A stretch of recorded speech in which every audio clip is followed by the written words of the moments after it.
अप्रैल की सीरीज बेहतरीन रही है 2 महीनों के नुकसान के बाद। तो ज्यादा नहीं, सिर्फ अप्रैल जितनी मजबूती भी मई में हो जाए तो हम उससे ही खुश होंगे।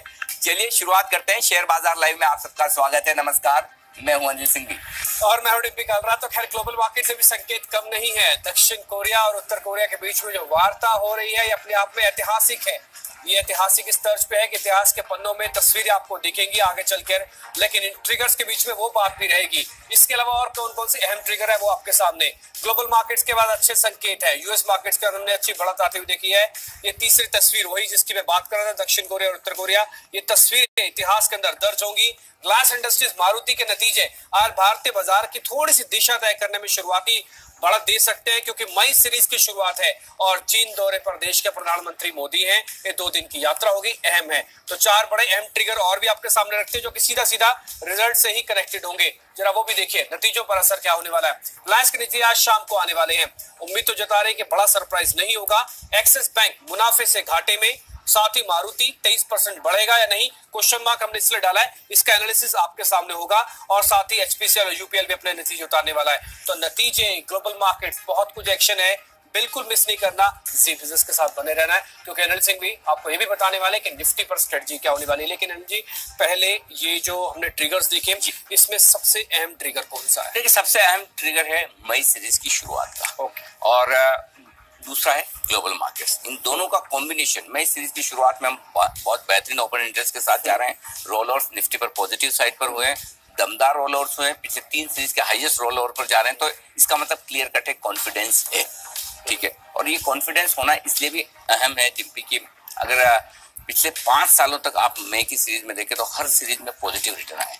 तो ऐसी कोई वजह नहीं कि अब इस वक्त हम ये सोचें कि मई की सीरीज खराब होगी। ठीक है, क्योंकि हमारे लोकल फैक्टर्स है वो अभी बेहतर होते हुए दिख रहे हैं। इन सेंस की मई की सीरीज में आप मानसून का अंदाजा लगाना शुरू करते हैं। जून से मानसून आता है, तो इस बार मानसून के अनुमान तो ठीक है। हाँ, बिल्कुल ठीक है। पैसा आ रहा है। सबसे बढ़िया बात है कि मार्च अप्रैल में, फरवरी मार्च में जो 2 महीने खराब गए उसमें भी घरेलू इन्वेस्टर्स ने पैसा लगाना कम नहीं किया है या बंद नहीं किया।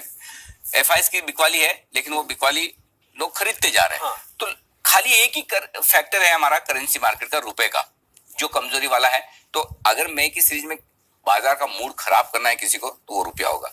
ग्लोबल फैक्टर्स उतार चढ़ाव वाले हैं, लेकिन उतने बुरे नहीं। अब आप देखिए, कोरिया दोनों मिल रहे हैं, ट्रम्प साहब और कोरिया के बीच में समझौते होते हुए दिख रहे हैं। तो ट्रेड वॉर को लेकर चिंताएं कम हो रही है। तो सीरीज की शुरुआत में ग्लोबल संकेत थोड़े बेहतर होते हुए दिख रहे हैं, लोकल संकेत थोड़े बेहतर होते हुए दिख रहे हैं। सिर्फ क्रूड और रुपया ये एक बड़ा फैक्टर है जो हो सकता है मेक और ब्रेक वाला डायरेक्शन दे। अगर यहाँ से करेंसी थोड़ी मजबूत हो जाए, क्रूड $2-3 नीचे आ जाए, तो कौन जाने मई सीरीज में आप 11,000 ये कच्चा तेल और रुपया कितना डिस्काउंटेड है मार्केट के अंदर? अगर इस प्राइस में तो पूरा डिस्काउंटेड है। अब यहाँ से और कमजोर हो तो दिक्कत है। ये तो हम पचा चुके हैं, और क्या नहीं पचा चुके हैं वो ये कि शायद 70-72 की रेंज में वापस से क्रूड आ जाए, शायद 65-65.5 के आसपास फिर से रुपया आ जाए। अगर ये हो जाए तो फिर मई सीरीज आपको 11,000 भी दिखा दे, बड़ी बात नहीं है। तो कुल मिलाकर मई सीरीज की शुरुआत में ऐसे कोई बुरे संकेत है नहीं जिससे आपको डर लगे। और सबसे बढ़िया बात डिम्पी जो बाजार में मुझे समझ में आती है, जब ट्रेंड का बाजार हो, एक ट्रेंड क्लियर हो, और वो ट्रेंड पूरे अप्रैल सीरीज का तेजी का रहा है, तो फिर आपका सिंपल फॉर्मूला ये होना चाहिए, आपको अपना स्टॉप लॉस पता होना चाहिए कि मेरा स्टॉप लॉस का है। और जब तक मेरा स्टॉप लॉस ट्रिगर नहीं होता, मुझे तेजी ही करनी है, हर गिरावट में खरीद नहीं है। वो अभी तक संकेत बरकरार है, और जब वो स्टॉप लॉस ट्रिगर होने का वक्त आएगा तो हम बताएंगे आप। हाँ, बिल्कुल।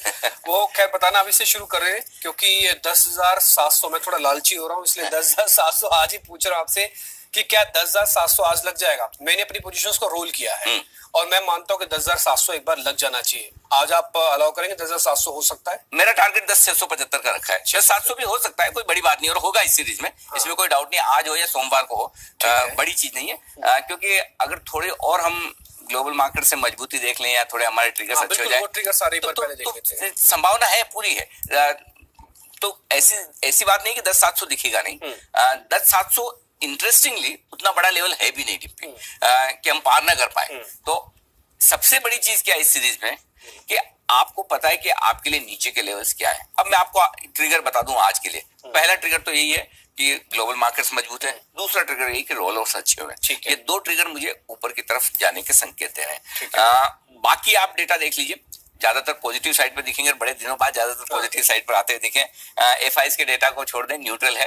बाकी लगभग सारे डेटा पॉजिटिव साइड पर नजर आ रहे हैं। निफ्टी 10,600 और बैंक निफ्टी 25,000, ये दो आज के लिए निर्णायक लेवल है। तो 10,600 के ऊपर बने, अगर आप 15-17 पॉइंट कमजोर भी हो जाए तब भी डरने की बात नहीं। देखिए, हमने जो सीरीज की समाप्ति दी ना अप्रैल सीरीज की, जो कल क्लोजिंग हुई, वो पूरी सीरीज के हाईएस्ट लेवल पर क्लोज हुई। और ऐसा कब देखने को मिलता है टिम्पे कि दो सीरीज आपने बड़े बुरे तरीके से निकाली हो, नर्वस हो, और तीसरी सीरीज में आप हाईएस्ट लेवल पर जाकर बंद हो, ये बहुत बड़ा संकेत है। इसका मतलब क्या है? सीरीज के दिन हाईएस्ट लेवल पर आप क्लोज हो रहे हो, इसका मतलब अगली सीरीज के लिए आउटलुक अच्छा है। बिल्कुल, तभी तो आप इतनी मजबूती के साथ जा रहे हैं। तो 10,600 के ऊपर आप बने हुए हैं, तब तक बिल्कुल डरने घबराने की जरूरत नहीं। अच्छा, 10,600 के नीचे भी घबराने की जरूरत नहीं है वैसे तो, लेकिन आज के लिए निर्णायक लेवल वो है। और 25,000 है बैंक निफ्टी का आज का निर्णायक लेवल। आज के लिए जो रेंज मैंने चुनी है 10,550, 10,675, थोड़ा आगे ले जाना चाहे तो 10,700।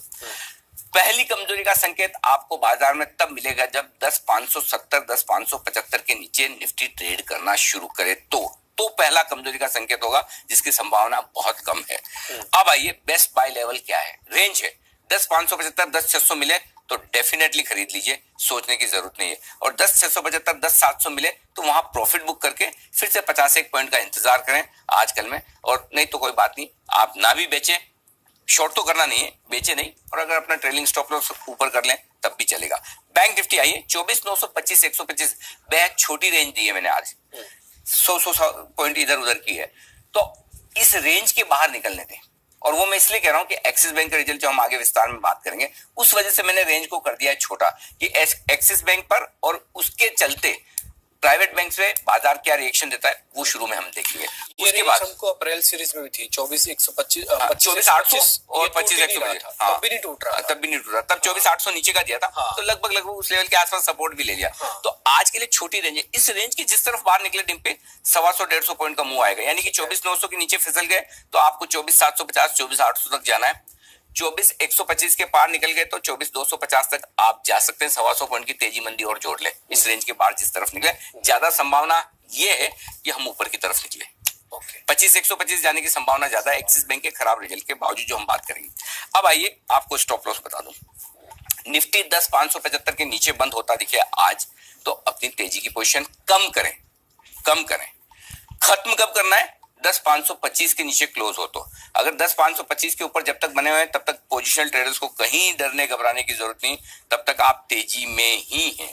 आइए बैंक निफ्टी का स्टॉप लॉस दे दूं। 24,800 के नीचे बंद हो तो आप अपने की तेजी की पोजीशन कम करें। बहुत दूर है तो वहां अगर उसके नीचे क्लोजिंग मिलती हुई दिखे तो तेजी की पोजीशन कम करें, अदरवाइज ठीक है, आपके पास है तो होल्ड करें। ट्रेड करने का तरीका, निफ्टी खरीदें 10,550, बहुत गैप से खुल जाए तो स्टॉप लॉस को शिफ्ट कर दें 10,575 पर। ऊपर की तरफ के टारगेट 10,650, 10,675, और तीसरा बनाना चाहे तो जो डिम्पी पूछ है 10,700 का भी हो सकता है। बैंक निफ्टी आज मैं शॉर्ट करने की राय नहीं दे रहा हूँ डिम्पी, पता नहीं, मैं देखना चाहता हूं कि शॉर्ट कहां करना है। तो खरीदारी करने की राय छोटे स्टॉप लॉस के साथ है। 24,900 के आसपास स्टॉप लॉस लगाएं। 25,125 और 25,250 दो टारगेट है। पुट कॉल रेशियो 1.7 है। सीरीज की शुरुआत में थोड़ा सा ऊपरी तरफ है, लेकिन मैं देखूंगा एक आध दिन, कोई दिक्कत वाली ज्यादा बात मुझे नजर नहीं आती। विक्स 12 के आसपास बना हुआ है।